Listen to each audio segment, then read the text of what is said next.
الحمد لله رب العالمين الذي أحيانا بعدما أماتنا وإليه النشور.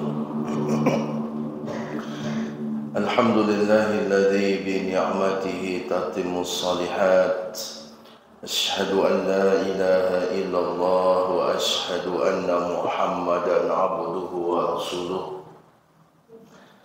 اللهم صل وسلم وبارك على محمد وعلى آله وصحبه ومن تبعه بإحسان إلى يوم الدين.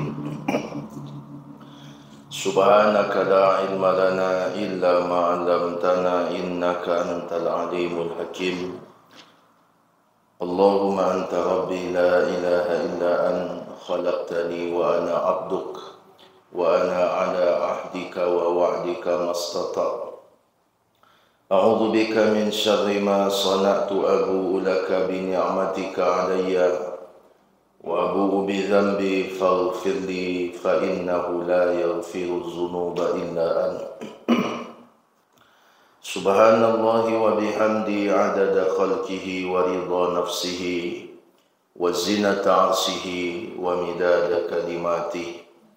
سبحان الله وبحمده عدد خلقه ورضا نفسه وزنة عرشه ومداد كلماته. سبحان الله وبحمده عدد خلقه ورضا نفسه وزنة عرشه ومداد كلماته.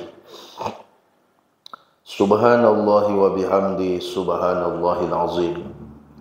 يا حي يا قيوم برحمتك أستغيث أصلح لي شأني كله ولا تكلني إلى نفسي طرفة عين. Bapak-bapak, ibu-ibu, hadirin hadirat jamaah salat subuh Musalla Al-Hidayah dan yang mendengar kajian ini mungkin melalui media, melalui Facebook dan yang semacamnya. Rahimani wa rahimakumullah. Kembali kita bersyukur memuji Allah dengan mengucapkan Alhamdulillahirabbil alamin. Bersalawat kita kepada Rasulullah Nabi Muhammad sallallahu alaihi wasallam. Allahumma salli ala Muhammad wa ala alihi wa sahbihi wasallim. Bapak-bapak, ibu-ibu, hadirin hadirat kaum muslimin, kaum muslimat rahimakumullah. Pada pagi ini kita melanjutkan bahasan pada pertemuan yang lalu dalam kitab As-Sama'il Al-Muhammadiyah. Pada pertemuan yang lalu kita telah membahas tentang hadis yang berkaitan dengan bagaimana Aisyah radhiyallahu taala anha merapikan dan menyisir rambut Rasulullah sallallahu alaihi wasallam sekalipun beliau dalam keadaan haid. Di pertemuan yang lalu kita telah membahas tentang satu hadis bagaimana Aisyah radhiyallahu taala anha mengatakan kuntu urajjilu ra'sa Rasulillah sallallahu alaihi wasallam wa ana haid. Ini bahasan kita terakhir pada pertemuan yang lalu. Aku pernah menyisir atau menata rambut Rasulullah sallallahu alaihi wasallam padahal aku ketika itu dalam keadaan haid. Jadi ini juga pelajaran bahwasanya ketika seorang istri dalam keadaan haid maka tidak semuanya terlarang. Yang terlarang hanya beberapa hal saja, solat, kemudian tawaf, kemudian puasa, kemudian menurut sebagian ahlul ilmi membaca Al-Quran dengan memegang mushaf, itu pun tidak menjadi satu kesepakatan. Ya, intinya tidak semua perkara-perkara dilarang ketika seorang wanita dalam keadaan haid. Termasuk seorang suami dengan istrinya dalam keadaan haid, maka tidak terlarang semua bentuk kesenangan. Boleh saja bercengkerama segala macam, ya hanya saja yang tidak boleh adalah bergaul. Ya, termasuk Aisyah, lihat bagaimana Aisyah radhiyallahu taala anha, beliau menyebutkan bahwasanya beliau menyisir rambut Nabi sallallahu alaihi wasallam, padahal ketika itu Nabi ketika disisir itu Aisyah dalam keadaan haid. Ini bahasan kita pada pertemuan yang lalu. Pada pagi ini kita lanjutkan hadis yang berikutnya, yaitu hadis yang berkaitan dengan uban Rasulullah sallallahu alaihi wasallam. Ya, bayangkan Bapak Ibu, sampai hal seperti ini pun diperhatikan oleh para sahabat tentang uban Rasulullah sallallahu alaihi wasallam. Kita lihat di dalam hadis riwayat Imam At-Tirmizi, ya, beliau Imam At-Tirmizi menyebutkan, haddatsana Muhammad bin Bashar qal akhbarana Abu Daud qal akhbarana Hammam an Qatadah qal qultu li Anas ibni Malik hal khadaba Rasulullah sallallahu alaihi wasallam qal lam yablugh dhalik innama kana syaiban fi sudghaihi walakin Abu Bakar khadaba bil hinna wal katam. Dari sahabat Anas bin Malik, Anas bin Malik pernah ditanya oleh seorang murid beliau yang bernama Qatadah. Apa pertanyaan Qatadah kepada gurunya, yaitu Anas bin Malik? Apakah Rasulullah dahulu pernah menyemir rambut beliau? Jadi Qatadah bertanya kepada Anas bin Malik, apakah dahulu Rasulullah pernah menyemir rambut beliau? Maka Anas bin Malik mengatakan, keadaan rambut Rasulullah sallallahu alaihi wasallam tidak sampai pada keadaan yang harus disemir, karena uban beliau hanya di kedua pelipis saja.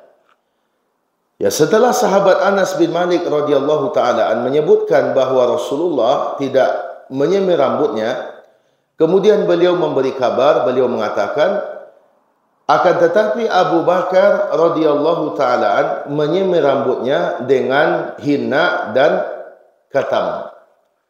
Hadis ini disahihkan oleh Syekh Albani di antaranya. Jadi hadis ini Bapak Ibu sekalian menyebutkan bahwasanya bagaimana Nabi sallallahu alaihi wasallam itu uban beliau hanya sedikit. Uban beliau hanya sedikit. Di Nabi itu ubannya hanya sedikit. Hanya beberapa di antara kedua pelipis saja. Sedikit uban Nabi. Sehingga disebutkan di dalam riwayat ini bahwa Nabi tidak menyemir rambutnya. Nabi tidak menyemir rambutnya. Di dalam perkara ini, para ulama kemudian menyebutkan apakah Rasulullah menyemir rambutnya atau tidak.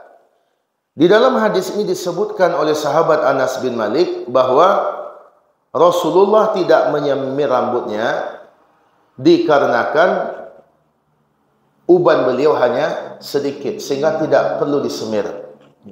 Tidak perlu disemir. Sehingga disebutkan di sini uban beliau hanya di antara kedua pelipis. Pelipis ini mata. Di sinilah kira-kira Pak Ibu. Hanya di sini saja uban Nabi. Jadi uban Nabi hanya di bagian di tengah-tengah. Ini pelipis di sini. Disitulah uban Nabi sallallahu alaihi wasallam. Artinya jumlahnya sangat sedikit. Karena itu beliau mengatakan walam yahtadib Rasulullah sallallahu alaihi wasallam innama kana al-bayadu fi anfaqatihi wa fi sudghaini wa fi ra'si nabzun. Rasulullah tidak menyemir rambut, uban beliau hanya di rambut bagian di bawah bibir bagian atas, ya. Kemudian ada juga di sini beliau, ya. Di bawah bibir, berarti di sini, ya. Di kedua pelipis dan beberapa helai di kepala. Jadi rambut Nabi yang ada ubannya hanya sedikit.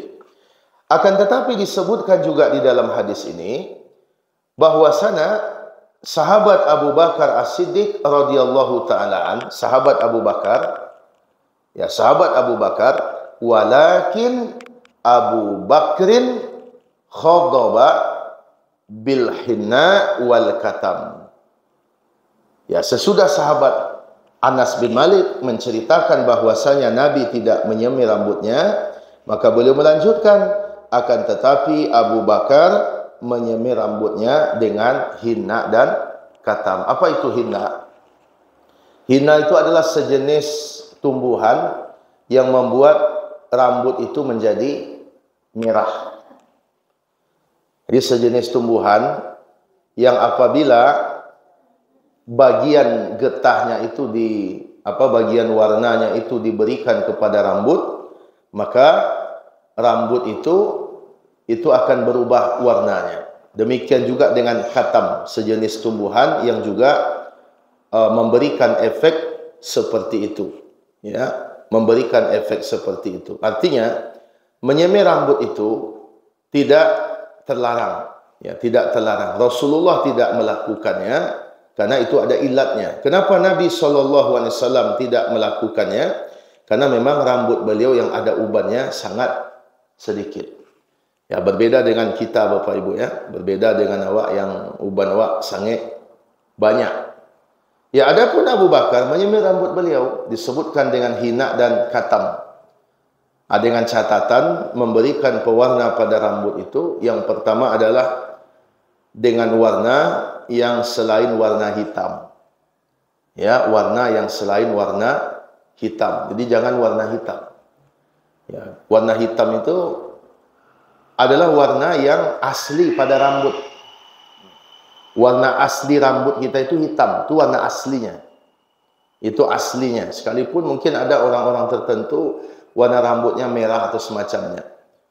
Ya, jadi hitam itu adalah warna asli. Sehingga ketika seseorang rambutnya putih, kemudian dia berikan warna hitam, sementara uban itu adalah sebagai pengingat usia, sebentar lagi dia akan meninggalkan dunia ini, sehingga ketika rambutnya hitam, maka seolah-olah itu menjadi simbol bahwasanya dia menakuti kematian, karena dia masih muda.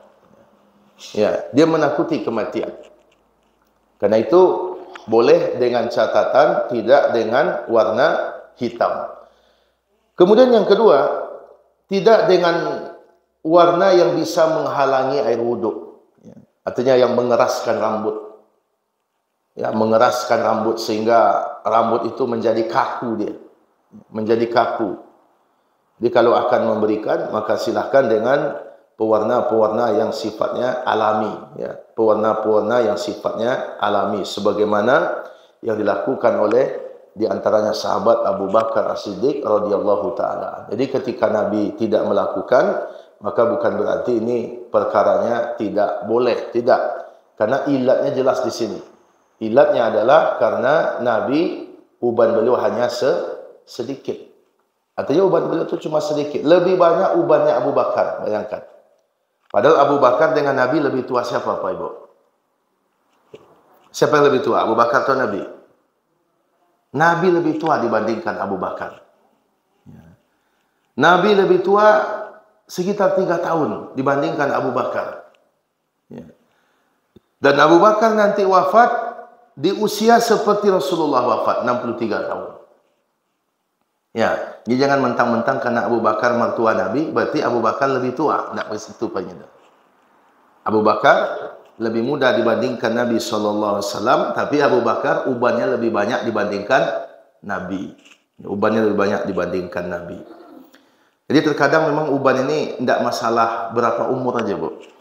Ada orang yang lah tua, tapi seketik ubannya. Ada yang masih muda, uban saya si kepalanya. Malah ada calon presiden beruban saya. Ya, tidak usah kemana-mana pikirannya. Ya, beda-beda. Setiap orang berbeda. Bapak Ibu sekalian, rahimakumullah. Kita lanjutkan. Masih dalam pembahasan ini. Masih dalam pembahasan rambut Rasulullah Sallallahu Alaihi Wasallam. Bab berikutnya yang akan kita bahas adalah tentang Rasulullah melarang menyisir rambut terlalu sering. Ya, terlalu sering menyisir rambut. Acok bana tiak sebantar. Sebagaimana disebutkan di dalam hadis riwayat Imam Tirmizi nomor hadis 35,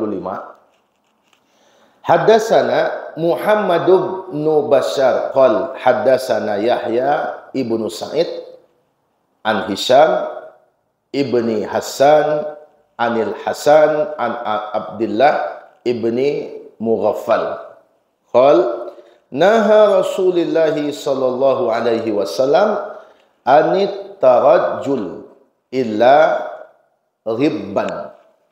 Dari Abdullah bin Mughaffal, beliau berkata, Rasulullah melarang bersisir kecuali dilakukan secara ghibban. Ya. Dilarang melakukan bersisir kecuali secara ghibban. Apa itu ghibban? Ghibban itu artinya sesuatu yang tidak bersering-sering. Ya. Tidak bersering-sering.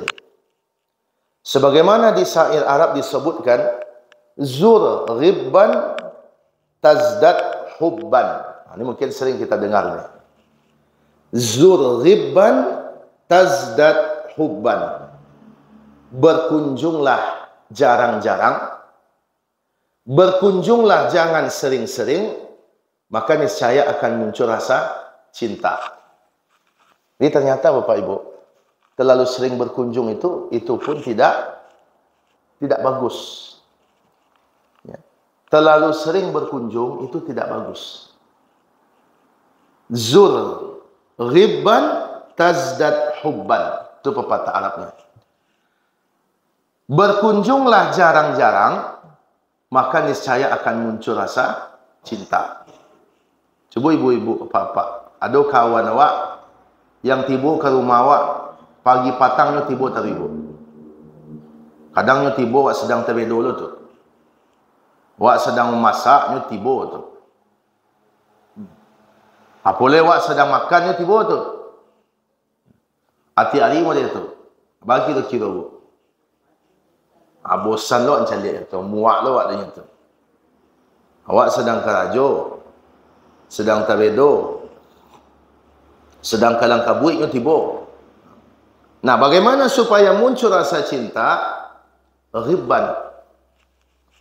Maka kunjungilah jarang-jarang. Jadi Nabi menyebutkan berkaitan dengan hadis tadi, naha Rasulullah sallallahu alaihi wasallam anit tarajjul, ya, illa ghibban.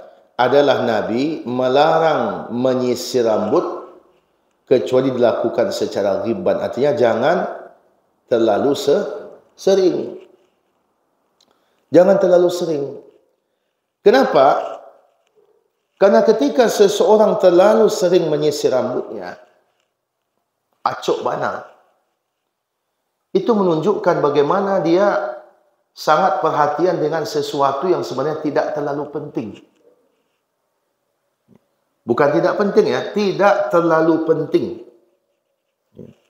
Boleh seseorang menyisir rambutnya, boleh. Terutama pada saat dia melihat rambutnya itu acak-acakan.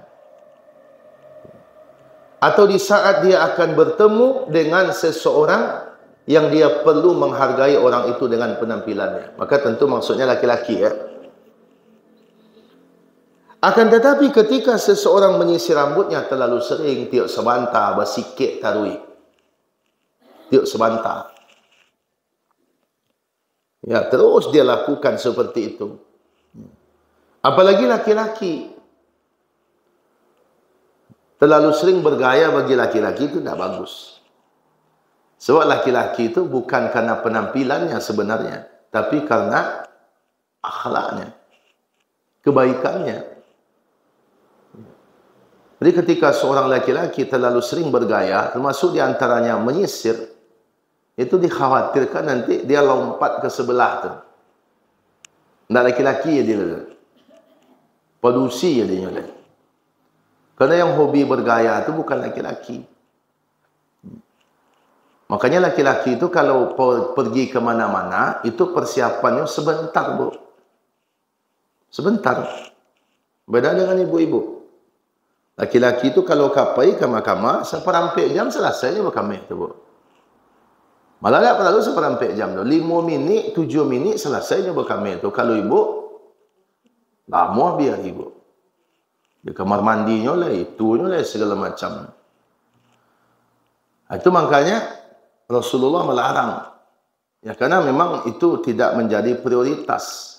Ya. Boleh seseorang memperhatikan penampilan, tetapi tidak boleh dia sibuk dengan hal-hal yang seperti itu, karena itu adalah urusan yang kecil dan tidak boleh seorang mukmin menghabiskan waktunya dengan sesuatu yang kecil-kecil, yang remeh-temeh. Banyak kerajaan-kerajaan lain yang perlu di kerajaan mengawak sibuk dengan hal-hal yang seperti itu. Ya, bukan tidak boleh. Boleh. Akan tetapi yang tidak dibolehkan itu adalah ketika seseorang melakukannya secara berlebih-lebihan. Karena itu disebutkan di dalam hadis ini adalah ghibban. Ya, ghibban. Ghibban itu artinya tidak terlalu sering, artinya jarang-jarang. Nah, bisa juga seseorang menyisir rambutnya, misalnya laki-laki ya, ketika dia berkendaraan, kemudian dia melepas helmnya, ya, bisa jadi sesudah dia lepas helmnya rambutnya rusak. Ya, silakan. Tidak mengapa, boleh seseorang memperhatikan penampilannya, itu harus. Innallaha jamil yuhibbul jamal. Allah itu indah dan Allah senang dengan yang indah-indah.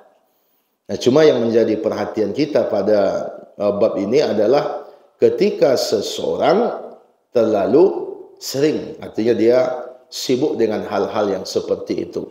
Sebab kalau dia gunakan untuk yang lain, itu akan jauh lebih bermanfaat. Nah, dibandingkan dia sibuk menyikir rambutnya, mungkin ada hal-hal lain yang semestinya lebih perlu dia perhatikan. Nah, itu tentang bab menyisir rambut. Jadi tadi masalah uban, kemudian yang kedua adalah larangan menyisir rambut sering-sering. Kemudian hadis yang ketiga yang kita bahas pagi ini, dari juga sahabat Anas bin Malik. Haddatsana Yusuf ibnu Isa qal haddatsana Waqi' qal haddatsana Rabi' ibnu Sabih an Yazid ibni Aban huwa Ar-Waqashi, ya. An Anas ibni Malik qal kana Rasulullah sallallahu alaihi wasallam yuksiru dahna ra'sihi wa tasriha lihyatihi wa yuksirul qina hatta ka'anna saubu zayyad. Disebutkan dari sahabat Anas bin Malik adalah Rasulullah sallallahu alaihi wasallam meminyaki rambut beliau. Begitu juga beliau menyisir jenggotnya. Beliau juga memakai kain pelindung saat meminyaki rambut. Maka karena seringnya atau karena beliau meminyaki rambutnya, maka baju beliau itu ada yang juga terkena oleh minyak. Jadi baju beliau itu ada yang kena oleh minyak. Jadi ada beberapa poin yang kita jelaskan dalam hadis ini, bahwa Rasulullah itu juga meminyaki rambut beliau. Dengan apa? Banyak, di antaranya adalah dengan zaitun. Dengan zaitun. Nabi itu meminyaki rambut beliau sehingga rambut beliau itu nampak berkilat, ya, mengkilap.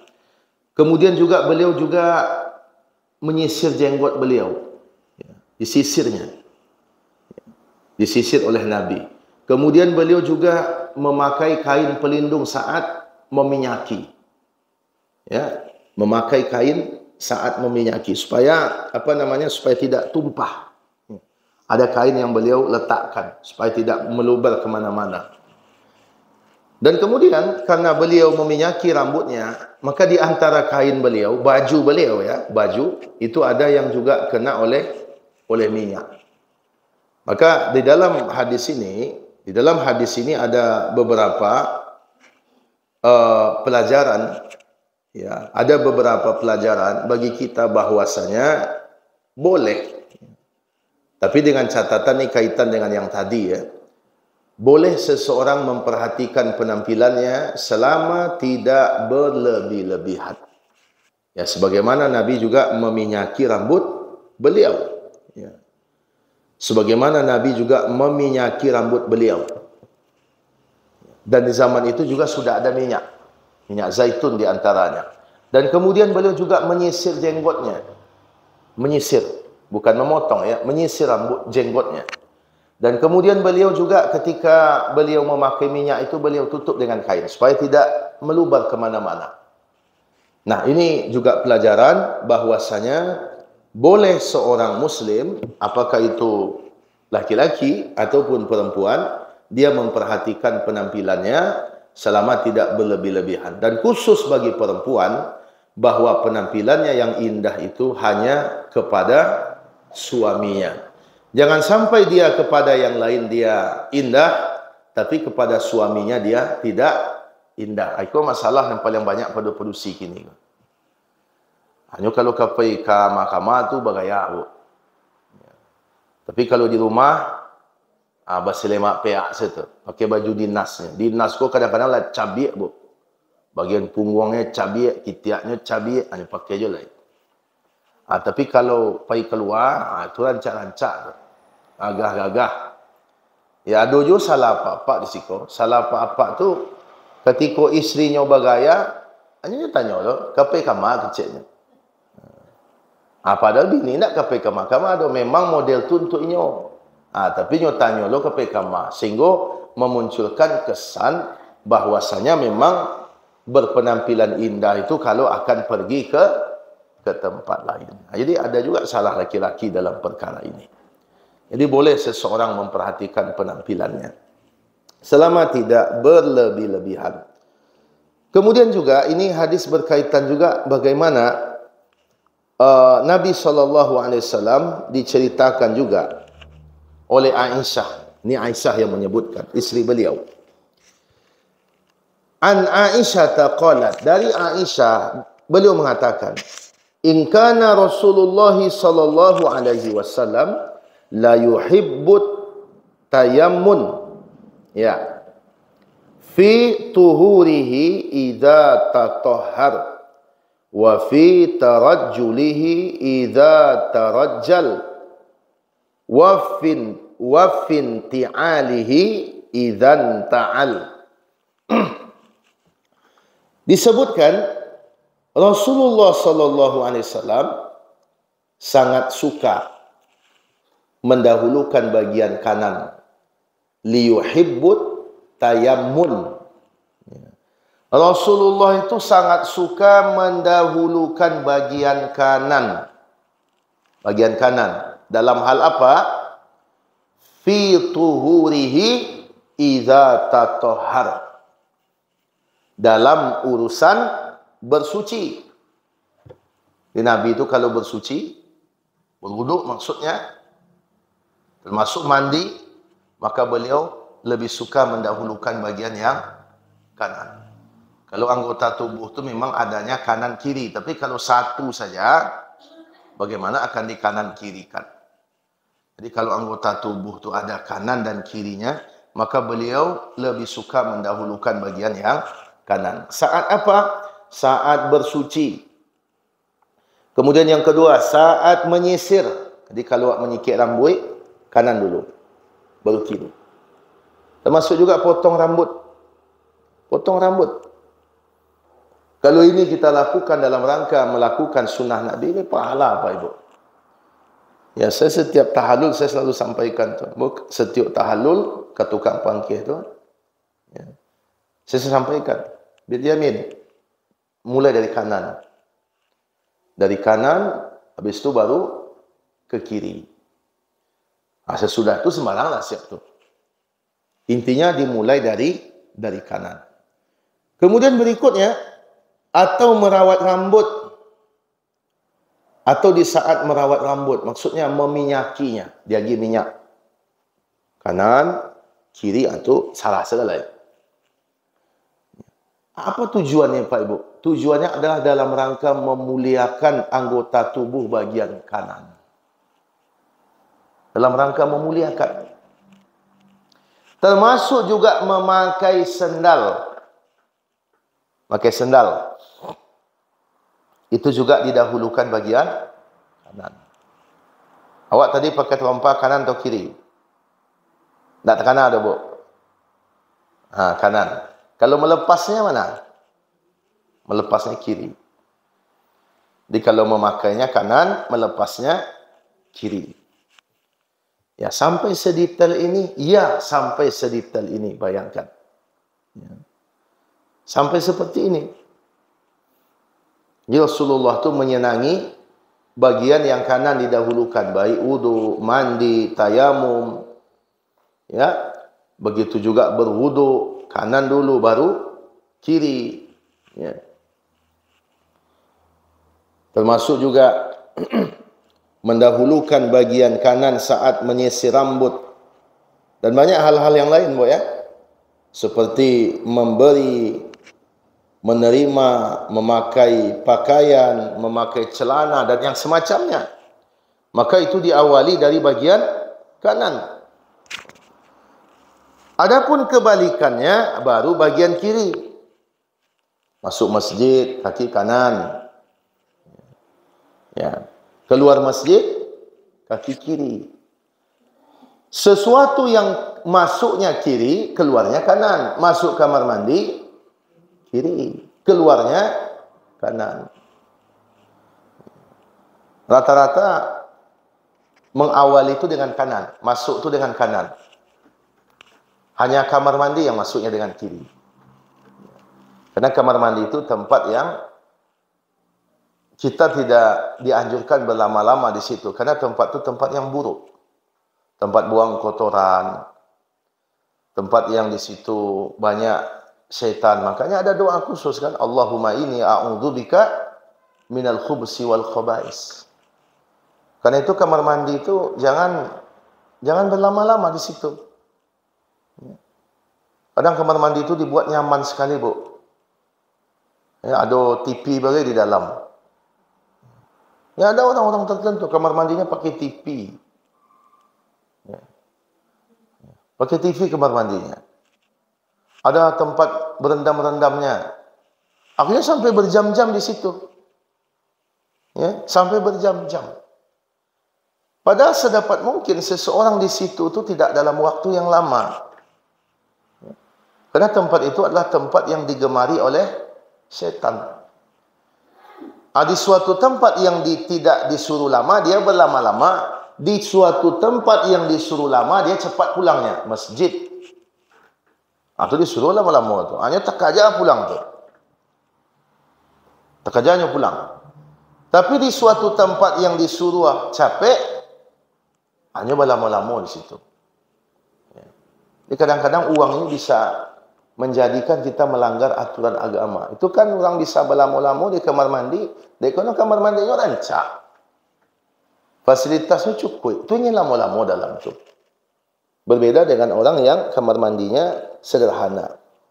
Dia tidak akan lama di dalamnya. Malah kalau bisa dia cepat keluarnya. Jadi Nabi mendahulukan bagian yang kanan dibandingkan bagian yang kiri dalam hal-hal yang berkaitan dengan kebaikan. Nah, Bapak Ibu sekalian, ini masih dalam masalah rambut tadi ya. Kaitannya masih dalam masalah rambut. Hadis yang selanjutnya ini juga masalah rambut. Ya. Tentang bagaimana rambut Nabi sallallahu alaihi wasallam. Disebutkan dari sahabat Anas bin Malik. Ini memang masalah hal-hal yang sifatnya pribadi ini kan pribadi ini. Ini banyak dari sahabat Anas bin Malik, termasuk dari Aisyah. Kenapa? Kenapa Anas bin Malik tahu hal-hal yang seperti ini? Karena Anas bin Malik itu 10 tahun jadi pembantu Nabi, Bapak Ibu. 10 tahun jadi pembantu Nabi.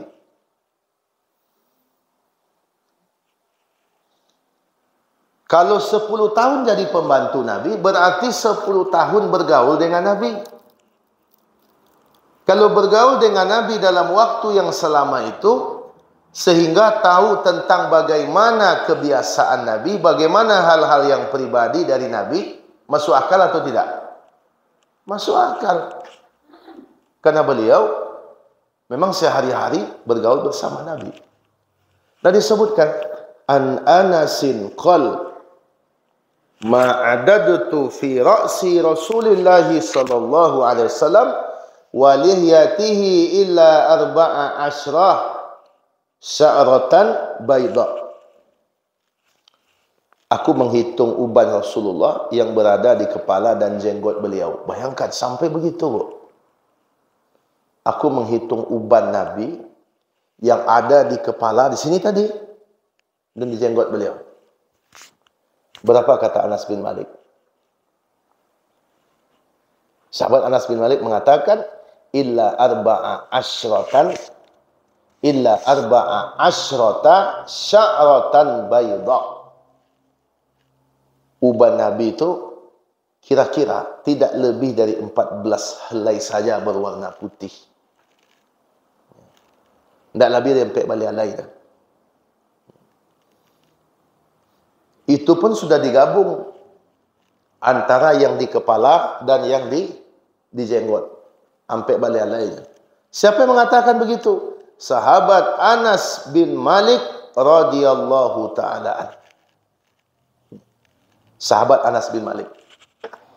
Jadi uban Nabi itu sedikit. Makanya kalau kita kaitkan dengan hadis tadi, itu mangkonyo Nabi tidak ada menyemir. Tidak ada semir dari Nabi. Untuk apa disemir? Karena jumlahnya sedikit. Ampe balian lah itu seketik. Kalau mau tanya ke ibu, berapa uban ibu kira-kira? Kira-kira. Berapa kira-kira? Yo, metong tentu tidak pernah. Itu yakin betul. Kira-kira berapa? Satu helai. Oh, ambo rasul lah bi, bu. Ambo sih mungkin lagi satu helai. Ada 40 mu boleh. Ya. Mau calik bu, manko banyak uban macam. Nabi hanya sekitar 14 helai saja. Artinya jumlahnya sedikit. Untuk apa disemir kalau begitu? Tapi kalau banyak, tidak masalah. Cuma dengan catatan tadi. Pertama, jangan dengan warna hitam. Yang kedua, jangan dengan yang menghalangi masuknya air wuduk. Sehingga air wuduk pun tidak bisa menganai rambut waktu itu. Padahal itu termasuk bagian dari rukun wuduk. Ya. Jadi uban Nabi ini sedikit sekali. Malah disebutkan di dalam hadis dari sahabat Jabir bin Samurah tentang uban Nabi sallallahu alaihi wasallam, apa kata beliau? Kana idza dahana ra'sahu lam yura minhu syaibun wa idza lam yadhin ru'iya minhu. Jika Nabi meminyaki rambutnya, maka ubannya tidak kelihatan. Itu uban Nabi itu seketiknya. Kalau dia girit Nabi minyak bentuk tadi itu, tak nampak uban itu. Kerana berkilat, sama warnanya bentuk warna yang asli. Tapi kalau tidak beliau kasih minyak, barulah kelihatan. Jadi Nabi, kalau dikasih rambut beliau itu minyak, ubannya tak nampak lagi. Tapi kalau tak dia gigi minyak, nampak. Kalau awak dia gigi minyak, tak dia gigi minyak, sama saja keduanya, Bu. Sama-sama nampak keduanya. Dari sekian banyaknya. Jadi uban Nabi itu sedikit. Hanya sekitar 14 helai saja. Sedikit sekali. Pengakuan siapa? Sahabat Anas bin Malik radhiyallahu ta'ala. Itulah sebabnya mengapa Nabi itu tidak pakai pewarna. Jadi tak bisa pula. Oh, Nabi tidak pakai, berarti tidak boleh. Bukan begitu. Bukan begitu cara mengambil hukum. Kalau Nabi tidak memakainya, berarti hukumnya tidak boleh. Bukan begitu. Abu Bakar pakai. Abu Bakar pakai. Dan tidak mengapa. Dengan catatan yang tadi itu. Tidak dengan warna hitam, satu. Kemudian yang kedua, jangan dengan yang menghalangi kenanya oleh air wudhu. Inilah bab yang berkaitan dengan bagaimana rambut Nabi SAW. Sampai hal seperti ini Bapak Ibu. Detail sekali para sahabat menceritakan tentang nabinya. Luar biasa. Dan ini adalah bukti kecintaan Bapak Ibu. Orang kalau cinta kepada seseorang, dia akan menganggap hal-hal yang tidak penting itu penting. Ya. Orang kalau cinta kepada seseorang, dia akan menganggap hal yang tidak penting itu penting. Ini saya ulang lagi. Lu fikir-fikir, Bu. Uban sampai balai alai. Kira-kira penting tak dia awak tu, Bu? Penting atau tidak? Apa pentingnya? Uban Nabi sampai balai alai. Kalau menurut awak, Bu, kok pakai akal saja? Banyak keraja begitu lain. Tapi karena cintanya sahabat kepada Nabi, apa yang sepertinya tidak penting bagi mereka penting. Begitulah kecintaan. Orang kalau cinta kepada seseorang, apalagi Rasulullah, dia akan sangat memperhatikan. Karena kecintaan itu buktinya adalah perhatian. Perhatian. Tidak dikatakan seorang istri cinta kepada suaminya kecuali dia mengetahui tentang suaminya sedetail-detailnya. Apa kebiasaannya, apa makanan favoritnya, apa yang dia suka, apa yang dia tidak suka. Apa warna kegemarannya. Apa merek baju kesukaannya. Ukuran berapa sendal sepatunya, ukuran berapa pecinya. Kalau tidak tahu dia awak itu dah, berarti alun itu dia buat. Belum lagi. Kemudian kalau makan dia, lauknya sukanya apa? Kalau makan nasinya suka yang hangat atau yang tidak. Ambo kalau ambo tak suka yang hangat dulu. Oh, kalau makan tu berdinginkan dulu. Kalau hangat, dinginkan dulu. Pokoknya kalau makan tu, ambo telefon rumah, keluar dulu nasi itu, letakkan dulu. Yang hangat-hangat tu, ambo malah tak suka dah. Sebagian orang suka yang hangat. Ambo dinginkan dulu. Tapi jangan dingin benar.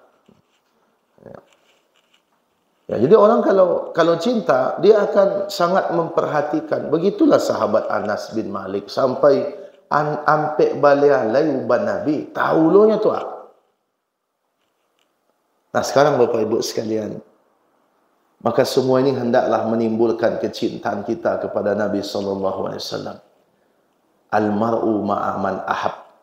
Seseorang nanti akan bersama dengan orang yang dia cintai. Bapak Ibu sekalian, rahimakumullah. Mudah-mudahan apa yang kita kaji pada kajian ba'da subuh hari ini menjadi ilmu yang manfaat bagi kita semua. Ya, dan diharapkan setiap kita membicarakan bagaimana Nabi, kebiasaan beliau, kepribadian beliau. Mudah-mudahan ini akan semakin menumbuhkan rasa cinta kita kepada Rasulullah sallallahu alaihi wasallam. Amin ya rabbal alamin. Baik, demikian Bapak Ibu sekalian rahimakumullah. Kita cukupkan. Terima kasih atas segala perhatian. Mohon maaf atas segala kekurangan. Jazakumullah khairan katsira. Wa sallallahu ala nabiyyina Muhammadin wa ala alihi wa sahbihi wa sallim. Walhamdulillahi rabbil alamin. Wassalamu alaikum warahmatullahi wabarakatuh.